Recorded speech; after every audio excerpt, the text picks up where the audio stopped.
Hi, everybody. Welcome to Becoming a Community Builder. I always say this, put the playground in the back. I know, we got a million things going on. Hey, Becoming a Community Builder, a program of the thank you, Let Them Be Kids National Action Campaign, as well as an effort to build local community leadership capacity by the Campbell Seymour Community Foundation. Everybody involved today is volunteering their time to make it happen. In my organization, The Changing Point, paying for all of the technical support and paying for the hosting of the website and the like. Why? Because we know that you are important. We know that if local grassroots community leaders, with titles or without titles, in all sectors, in all silos of the community, if they're better equipped, they have the on-the-ground knowledge necessary to be able to come up with the plans and solutions, implement the ideas that will not only have a positive impact, but the ideas that will actually work and sustain. It's a proven fact that the people closest to the problem are probably best suited to solve their own problem. And here's the funniest thing about that. It's cheaper, it's more efficient, it's more effective. That's the truth. And that's our belief. And that's why we do this program, to better equip. Taking all of that we've gained in 160 projects all around the world, mostly in North America, and taking what we've learned and sharing it with you to build the individual leadership capacity. All great movements of society start with small groups of people. Small groups of people that are properly motivated, focused on a common goal, and who don't care who gets the credit. So it is macro change, but it happens on a micro level. You don't need millions and millions of people. You need 1, 2, 4. Eventually the millions and millions come along, but it always starts with 1, 2, 4, 5. That's what it always starts with. So that's why we do this program. Now, what are we doing today? Well, we're going to do 2 things today. I'm going to talk a few minutes, and then I've got a video that I want to show you of a previously taped teaching session around communication. Remember, we're talking about systems. Now, if you look on the portal right now, you see plenty of systems. You see a system on delegation. You see a system on motivation. And we've been talking about a system for time. Why? Because the proactive, holistic, big picture systems thinker is key. Why? Because Archimedes told me so. What? Archimedes, the great mathematician, the inventor, the tinkerer, the statesman, the author, one of the fathers of geometry, called me on the phone and talked to me personally. That can't be possible, Ian. Archimedes was before Christ. What? Who was that guy that called me the other day? I was punked. I was pranked. Archimedes. Archimedes? He owns a Greek restaurant down the road. Archimedes. Listen, he did speak to me through the eons of time. And he told me, hey, if you want to be able to take on the challenges of today as a leader, you must be a systems thinker. Because the world is a system, he said. And then he told me this, give me a place to stand and I will move the world. That's what he told me. And I said, that doesn't make any sense. He said, oh, it makes sense if you have the right fulcrum and lever. Oh, it makes sense if you have the right compound pulley, because you know he was the inventor of those 2 things. I said, I still don't get it, Archimedes. And he said, Ian, don't you understand that those devices are force multipliers? Don't you understand, Ian, that the whole world is a system, the solar system, the ecosystems? He said that there was tangible systems like a bicycle and a person. That's a mechanical human interface. He said, but there's also intangible systems. Like, how about this? Well, we just don't go to that side of the town. Kind of an unspoken rule. We just don't go over there. Those people. You're not telling me that's a system? You see, systems are all they are is just a deeply integrated set of parts that create a result. And those are either organically grown up and take hold. They either organically grow up and take hold, or they're specifically and intentionally built for a specific purpose. That's a system. But there are tangible and intangible.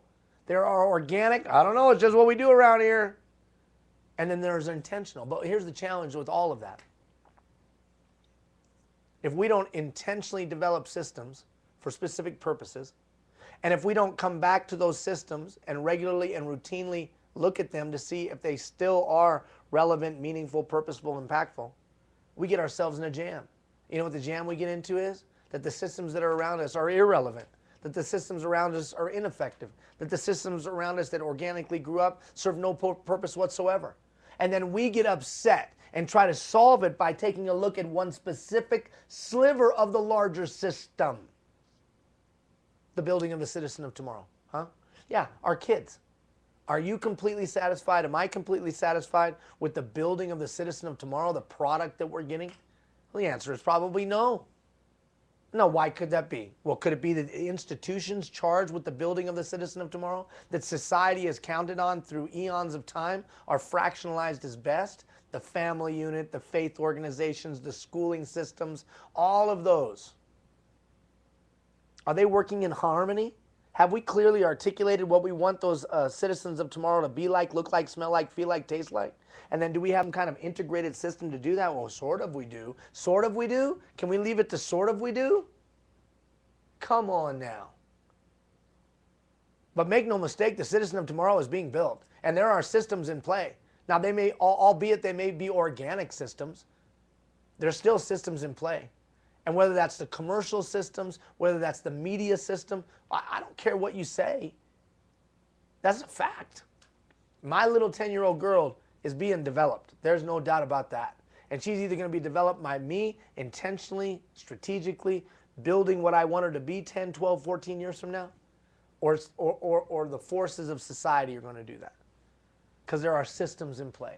But the key is, are you smart enough to see it? Can you see the systems that are in play? Can you understand that they are in play? Now, what we tried to do was give you a sampling of systems over the last 2 weeks. We've tried to give you a sampling of systems. System to manage or maximize the utilization of your time. And on the website, we posted a system for delegation, a system for motivation. And today, we're going to talk about a system for personal communication. Personal communication. What's the system that you use for personal communication? Now, in the coming days, you're going to see a system on there for fundraising, a fund development, we call it. A system on there for recruiting and retaining volunteers. But the point is not only the specific systems, but to get you to be a systems thinker, because systems exponentially impact. Listen to me now. They exponentially impact negatively. They exponentially impact positively. They exponentially impact. That's the challenge, but that's also the opportunity. If we can build effective systems, we can have a exponential impact. If we leave the development of systems to chance, it also has exponential impact. This is extremely melodramatic, and it's meant to be. Isn't it crazy that abused people become abusers more likely than not? Isn't that a system? And don't we need to break that system? So, exponential negative impact. When one kid gets abused, that could become a lineage of abuse. And that's a fact. You can argue, you can send me emails, you can argue with me. Just look at the research. It is a researched fact that people who go through certain kinds of abuse have a propensity to be abusive. Sad. Very, very sad. On the other hand, if we can build strong systems, we can have exponential positive impact. So, what I'm about to show you is a system. I want to make sure there's no questions in the chat box. Make sure there's no questions or comments in the chat box. Jeff's in there. He's quickly looking before we go into this little half-hour video. So what I'm about to show you was previously recorded. And it's a system around effective interpersonal communication. In this broadcast, we're joined by an expert in communication, me, and by my sidekick, his name, Aristotle. I don't know if you've ever heard of him. Great guy. Anyways, so we take some of the principles of Aristotle, we take some of my insight, and we boil it together for about 34 minutes of effective interpersonal communication. So that's what we're going to do today. I'm going to be in the chat box, though. That's the cool thing. We're going to kick it off here in a minute. I'll be in the chat box, so if you got questions or comments or whatever they might be, I'll be chatting away with you. But I want you to look at this system. Big picture, holistic systems thinking. And whether that's time, delegation, motivation, recruiting and retaining volunteers, fund development, or communication, all systems. And all just an attempt to help you realize that it's all about the systems. And those systems either organically grow up and take hold or proactively develop for a specific purpose. And remember, what's a system? Just a deeply integrated set of parts designed to accomplish a specific task or outcome. Are you a systems thinker? If you're not completely satisfied with life or the way that it's going, your organization, your nonprofit, or your community, I would take a good hard look at the systems, both tangible and intangible. All right, Jeff, we ready to go to that? Okay, so we're going to go to this video. I'll be in the chat box, and we'll talk to you soon. Check this out.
Okay, so that didn't work. Ah! Okay, all right. So just a second here. So that didn't work. And I don't know, we're not really exactly sure that didn't work because they do that all the time. But for some reason that file wasn't working. And because we're live, and it's all the way live. Remember that song? All the way live. Well, we're all the way live. So they'll work on that. And in the meantime, I can take your questions. So we're going to take your questions like we do in a typical coaching session. Side note, don't forget that there's also a system in how to implement change within your department or within your organization. So whether you want to ask me a question about delegation, or whether you want to ask me a question about motivation, or whether you want to ask me a question about how to implement change, or whether you want to ask me a question about maximizing the utilization of your time, either way, shape, or form, you can ask me a question. I got the chat box right here wide open. So you can ask me a question. Now, delegation. Delegation is critical in today's day and age. You know what? The funny thing about delegation is this. Most organizations and individuals don't do it very well. How do I know? Because I see it all the time. These are the manifestations of poor delegation. I didn't know you wanted me to do that. Or how about this one? I cannot believe they don't let me do that. Why don't they just give me the freedom to do that? Or how about this one? Why aren't you doing that? Or how about this one?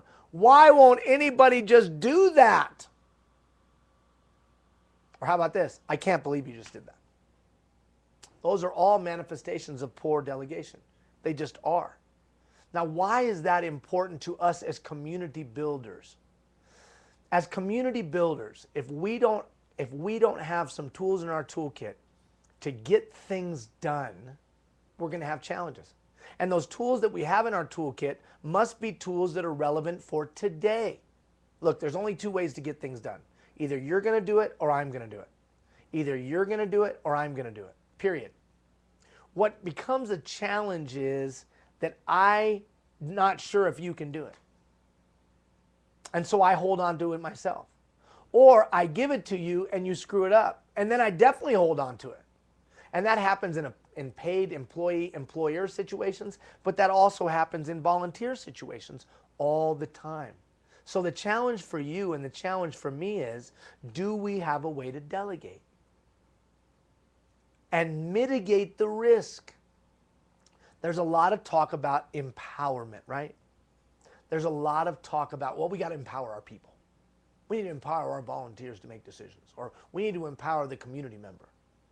You know what empowerment's about? Empowerment is about clarity. Empowerment's about making sure that people know what they can do and what they can't do. Empowerment is also about this. Empowerment is about you and I recognizing that we don't want to set people up for failure. Oftentimes we just turn volunteers loose. So the bottom line is this. Do you have a system or a process for effective delegation that takes all those things into consideration? We call ours delegation matrix. Now, frankly, I have no idea where this came from. I can't remember if 13, 15, 18 years ago, when I was trying to run 43 direct reports of an organization of 1,100 people, whether I came up with this or whether I stole it from somebody else. So let me just say this. If you're the guy out there, the gal out there I stole this from, I give you unknown or unnamed or anonymous author whose name I do not know, I give you all the credit in the world for this. I have no idea where I got it from.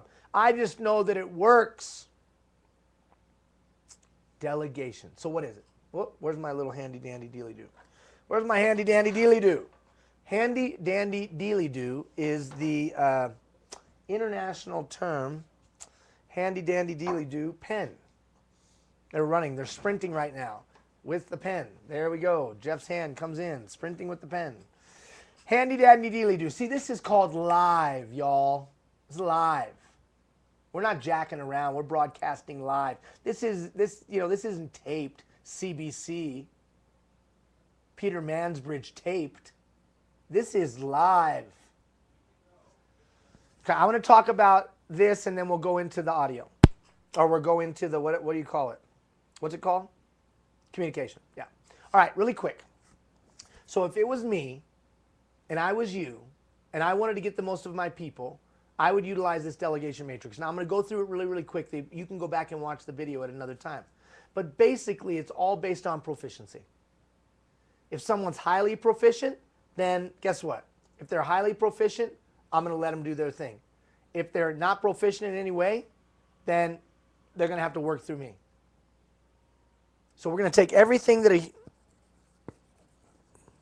that is par for the freaking course, man. That's par for the freaking course. Okay, listen. So, what are we going to do? We're going to take everything that a human being does, volunteer or direct report in an employer-employee situation, and we're going to look at them through the lens of proficiency. And we're going to take them, all those things that they do, and we're going to break them into 4 categories. If they are not proficient, they're not proficient, then we're going to put it into the first category. Ask and recommend. Ask and recommend. So in these areas, you're going to ask me, but you're going to come with a recommendation. Then there'll be a bunch of stuff left. You're going to look for those areas where they have some proficiency. You're going to put that in the category that we know as act and report immediately. You can go do it, but I want to know right away. Then there's a third category, because there'll be some stuff left. This is where they've shown good proficiency. You're going to take the stuff of good proficiency and put it in the bucket that we call act and report periodically. Go do it and just let me know every once in a while. And then finally, anything that's left over goes in the final bucket, act on own. That's where they have mastery. They are great at it. Now, just in concept, look at this. Because obviously we don't have time to go into it. I want you to watch that video because we want to play, because they got this other one ready to go. So, just in concept, I'm only going to be involved in those things they deeply need me to be involved in. But my involvement is going to be one where they come and recommend to me so I can coach, so I can guide, so I can give insight, so I can give wisdom. And so I can assist them and grow them. In the areas where they have mastery, guess what? I'm going to leave them the heck alone. Leave them alone. Then in the parts in between, depending on their level of proficiency, I'm either going to be involved right away so I can guide and help and correct any problems, or be involved at a little bit of a distance, but I can still be of assistance. Now, what does it do for me as the leader? It completely defragments my life. Completely defragments my life.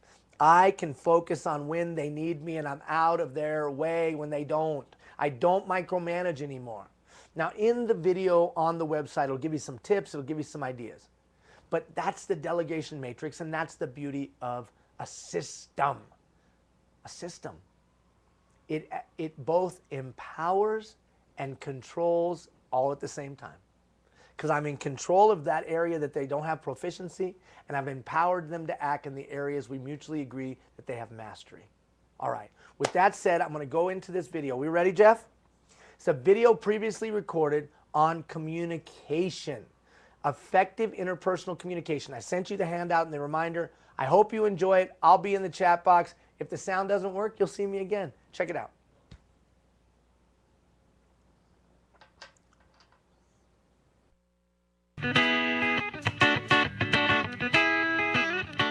Hey everybody, let's talk communication. Communication. Interesting statistics about communication in the workplace. Oh, frankly, in life. The average worker spends 50% of his or her time communicating. Say that's not possible. Really? Think about it. Interpersonal communication, verbal, non-verbal communication. How about this one in a meeting? That's communication. Email, written communication. So much of what we get done and do personally and with others is all based on our capacity and ability to communicate.